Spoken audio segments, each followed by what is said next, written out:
نہ کوئی غم کرو نہ خوف، خوشیاں مناؤ جنت کی جس کا تم سے وعدہ کیا گیا تھا۔ اللہ کی ربوبیت پر اطمینان جب انسان کو ہو جاتا، میرا رب اللہ ہے، ربی اللہ، انسان کے لیے نہ کوئی کھٹکا، نہ کوئی خطرہ، نہ کوئی خوف، نہ کوئی حزن۔ جو کچھ ہو رہا ہے کس کے اذن سے ہو رہا ہے؟ اللہ کے اذن سے۔ اللہ کے اذن کے بغیر پتا تک نہیں ہلتا۔ یہ کوئی اندھا بہرا مادہ نہیں ہے جس سے مجھے کوئی خوف ہو۔ اندھا بھینسا چلا آ رہا ہو اس سے تو ڈرنے کا ہر انسان کو ڈرنا چاہیے، نہ معلوم کس کو ٹکر مار دے۔ لیکن نہیں، اس کائنات کو چلانے والا ایک سمیع و بصیر خدا ہے، وہ جو میرا دوست ہے، میرا ولی ہے۔ اللہ ولی الذین آمنوا یخرجہم من الظلمات الی النور۔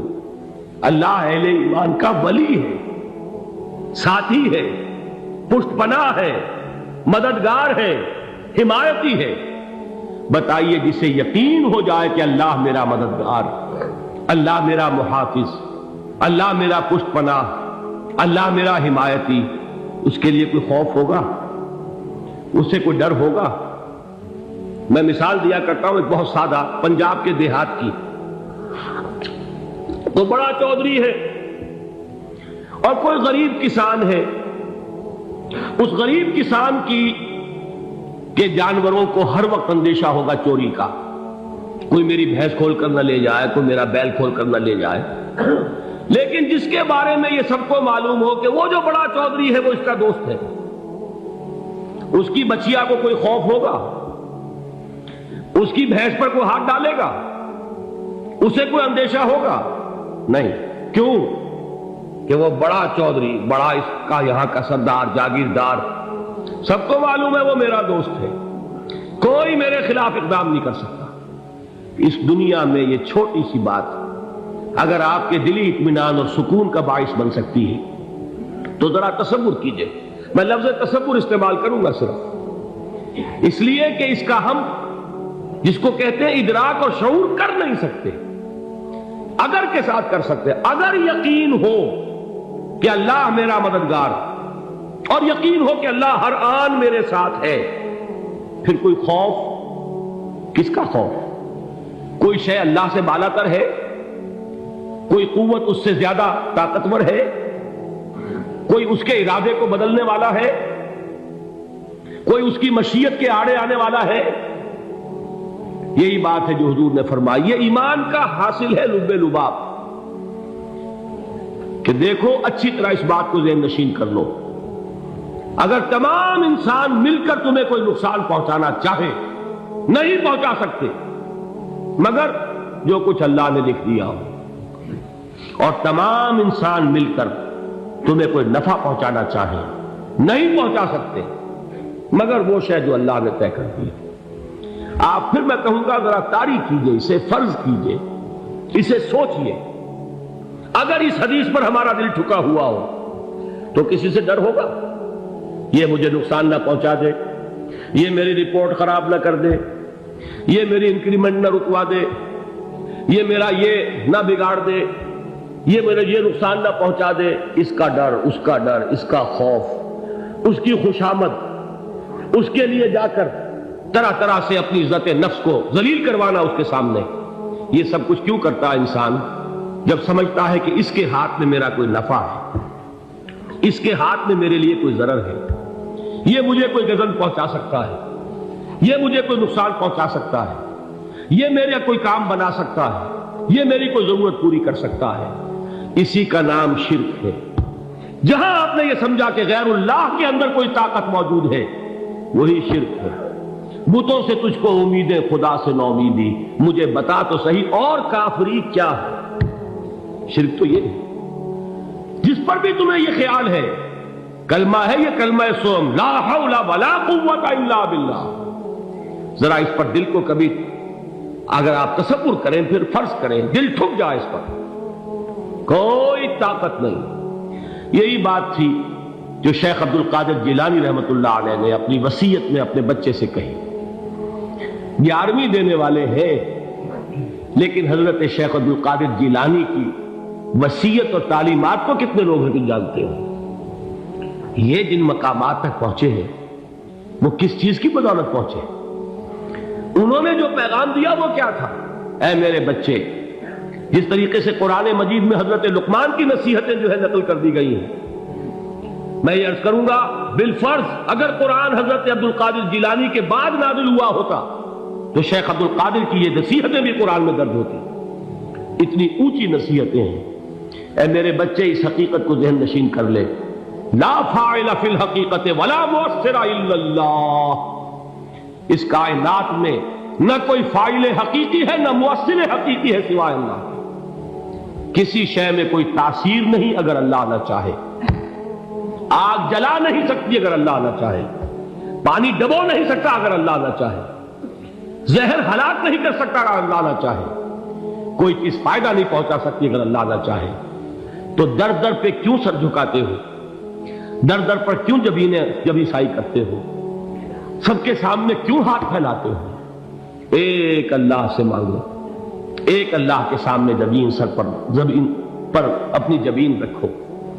لا فاعل فی الحقیقت ولا مؤثر الا اللہ۔ نظر آتا ہے ہمیں کہ پانی پیاس بجھا دیتا ہے، پیاس بجھانے کی صلاحیت پانی میں نہیں ہے، اللہ کے اذن سے۔ کھانا بھوک مٹا دیتا ہے، بھوک مٹانے کی صلاحیت کھانے میں نہیں ہے، اذن رب میں۔ دیکھیے یہی یقین تھا حضرت موسیٰ علیہ السلام کا واقعہ یاد کیجئے۔ سامنے سمندر آ گیا ہے، قوم دیکھتی ہے پیچھے کہ گرد و غبار کا طوفان۔ معلوم ہوا کہ فرعون اپنے لشکر سمیت آ گیا۔ لشکر جب چلتا تھا تیز رفتاری کے ساتھ تو گرد و غبار کا جو طوفان اٹھتا تھا اس کا تصور کیجیے، اور لمحہ بلمحہ وہ قریب آ رہا ہے۔ پوری قوم نے کیا کہا؟ اے موسیٰ انا لمدرکون، اے موسیٰ ہم کو پکڑے گئے۔ قرآن مجید نے تو یہاں وہ باتیں نہیں لکھی ہیں، لیکن تورات میں یہ درج ہے کہ بنی اسرائیل جھگڑنے لگے، دست و گریبان ہو گئے موسیٰ کے ساتھ۔ موسیٰ نے یہاں مروایا لا کر، اس سے تو ہم ہی بہتر تھے، وہاں کھانے کو ملتا تھا، زندگی تو تھی، بیگار ہم کر رہے تھے، موت تو نہیں تھی۔ اب جو کچھ ہوگا اس کا تصور کرو، جس طریقے سے ہمارے ٹکڑے اڑائے جائیں گے۔ تو لڑ رہے ہیں حضرت موسیٰ علیہ السلام سے۔ یہ تورات کی تفصیل ہے، قرآن میں صرف اتنا آیا ہے، پریشان ہو کر انہوں نے کہا انا لمدرکون، موسیٰ ہم کو پکڑے گئے۔ اس وقت موسیٰ کا جواب کیا ہے؟ کلا ان معی ربی سیہدین، نہیں، میرے ساتھ میرا رب ہے، وہ راستہ دے گا۔ بتائیے کہاں راستہ نظر آ رہا ہے؟ یہ ہے ایمان بالغیب۔ راستہ نظر نہ آئے تب اللہ پر یقین ایمان ہے۔ جیب میں پیسے ہوں اور تب دل کو اطمینان ہے تو ایمان کس پر ہوا؟ پیسے پر، اللہ پر نہیں۔ جب وسائل و ذرائع نہ ہو اور پھر یقین ہو کہ اللہ مسبب الاسباب ہے، وہ اسباب کا پابند نہیں ہے، وہ اسباب کا محتاج نہیں ہے، اسباب اس کے محتاج ہے۔ اگر یہ یقین ہے تو اللہ پر ایمان ہے، یہ نہیں ہے تو تمہارا ایمان اسباب پر ہے، وسائل پر ہے، ذرائع پر ہے، مادیات پر ہے، اللہ پر نہیں۔ اس وقت کہاں راستہ تھا؟ کوئی راستہ تھا؟ سمندر ہے اور ادھر سے لشکر آ گیا ہے۔ کلا ان معی ربی سیہدین۔ اب دیکھیے ایمان کہہ دینا آسان ہے، ہوا معکم اینما کنتم، جہاں کہیں بھی تم ہوتے ہو اللہ تمہارے ساتھ ہوتا ہے، لیکن اس کا یقین قائم ہو جائے تو زمین و آسمان کا فرق واقع ہو جائے۔ یہی بات ہوئی حضور کے ساتھ۔ غار ہے، چھپے ہوئے ہیں محمد رسول اللہ اور آپ کے وہ یار غار ابو بکر صدیق رضی اللہ تعالی عنہ۔ اقبال نے حضرت ابو بکر کی شان میں چند اشعار کہے صرف، لیکن واقعہ یہ ہے کہ بھاری بھاری نظموں پر اور قصیدوں پر بھاری ہے، طویل ترین نظمیں اور قصیدے ہوں ان پر بھاری ہے۔ ہمتیں ابو بکر کی ہمت جو ہے، کشت ملت را چوں ابر، جیسے بارش سے کھیتی اپجتی ہے، ابو بکر کی ہمت اور عزیمت اس امت کو اسی طرح سینچنے والی ہے۔ ثانیے اسلام و غار و بدر و قبر، وہ دوسرے تھے اسلام میں، دوسرے پہلے کون تھے؟ انا اول المومنین، حضور فرماتے سب سے پہلا ایمان لانے والا میں، دوسرے ابو بکر۔ ویسے ہمارے ہاں یہ چلتا ہے اختلاف، حضرت علی پہلے ہیں کہ حضرت ابو بکر پہلے ہیں، لیکن اس میں بڑی خوبصورت تطبیق قائم کی ہے علماء نے، اور بہت صحیح ہے۔ چار کے بارے میں فیصلہ ہی مت کرو کہ کون پہلے، ان کی ایک عجیب تقسیم کر دی ہے۔ آزاد مردوں میں، بالغ مردوں میں سب سے پہلے ابو بکر، بچوں میں سب سے پہلے علی، خواتین میں سب سے پہلے خدیجہ، اور غلاموں میں سب سے پہلے زید بن حارثہ۔ بڑی پیاری تقسیم ہے، یہ چاروں ہی پہلے ہیں، ہر ایک کے لیے اولیت ہے۔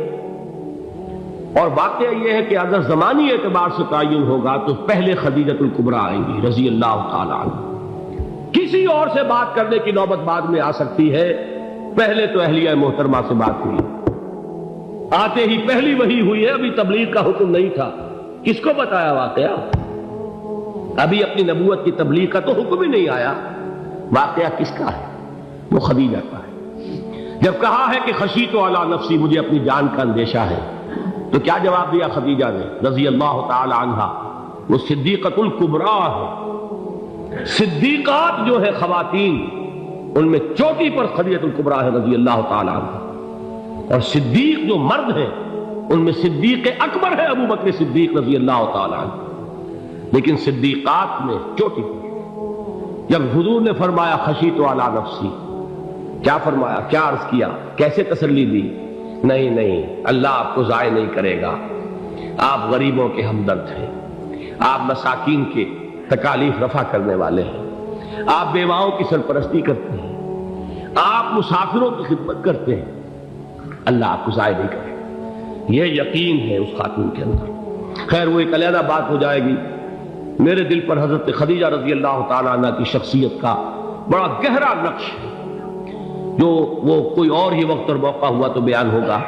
بہرحال اقبال نے ایک مصرے میں جو چار اولیتیں جمع کر دی ہیں، ہمتیں او کشت امت را چو ابر، ثانی اسلام و غار و بدر و قبر۔ اسلام میں حضور کے بعد پہلے کون؟ ابو بکر۔ غار میں حضور کے ساتھ کون؟ ابو بکر۔ بدر کی رات اللہ کا رسول سر سجود، وہ جھاڑ، وہ گھاس پھوس کی جو جھوپڑی بنائی گئی تھی، اور وہاں تلوار ننگی لے کر پہرا دینے والا کون؟ ابو بکر۔ اور اس حجرہ عائشہ میں محمد کے بعد سب سے پہلے دفن ہونے والا کون؟ ابو بکر رضی اللہ تعالی عنہ صلی اللہ علیہ وسلم۔ وہ جو معاملہ میں سنا رہا تھا غار ثور کا، حضرت ابو بکر بھی حضور کے خیال سے لرز گئے ہیں۔ آپ کو یاد ہوگا کہ جا کر پہلے تمام جتنے سوراخ تھے انہیں بند کیا ہے، ایک سوراخ رہ گیا تھا جس کو بند کرنے کے لیے کوئی کپڑا نہیں تھا، وہاں اپنی ایڑی رکھی ہے، تب کہا ہے حضور سے تشریف لائیے، اور اپنے زانو پر حضور کو لٹایا ہے، اور وہاں کسی موذی جانور نے کاٹا ہے، حضور کی آنکھ لگ گئی تھی، اس وقت اس بل کے اندر جو بھی بچھو ہے کیا ہے واللہ عالم، اس نے کاٹا ہے، اس کی تکلیف کی وجہ سے ابو بکر کی آنکھوں سے آنسو ٹپک گئے، حضور کے چہرے مبارک پر پڑے ہیں، تو حضور جاگے ہیں، معاملہ کیا ہے؟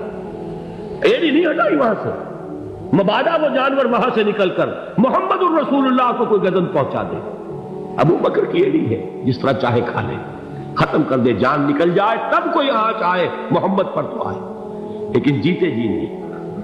وہ ہے ابو بکر حضور کے خیال سے۔ اس وقت حضور نے پھر اپنا لعاب دہن لگایا ہے، اور اس سے پھر آپ کی تکلیف ختم ہوئی۔ جیسے خیبر میں حضرت علی کی آنکھ دکھ رہی تھی، اس کو جو شفا حاصل ہوئی ہے وہ بھی حضور کے لعاب دہن سے ہوئی۔ تو بہرحال اس وقت انہوں نے کہا ہے کہ اے نبی یا رسول اللہ، اگر اس وقت ان میں سے کسی نے غیر ارادی طور پر بھی اپنے قدموں کی طرف جھانک لیا تو پکڑے جائیں گے۔ کیا جواب تھا اللہ کے رسول کا؟ لا تحزن ان اللہ معنا، اللہ ہمارے ساتھ ہے، کیوں گھبراتے ہو ابو بکر؟ یہ ہے ایمان باللہ، میرا مالک اللہ، میرا رازق اللہ، میرا محافظ اللہ، میرا مددگار اللہ، میرا پشت پناہ اللہ، میرا دوست اللہ۔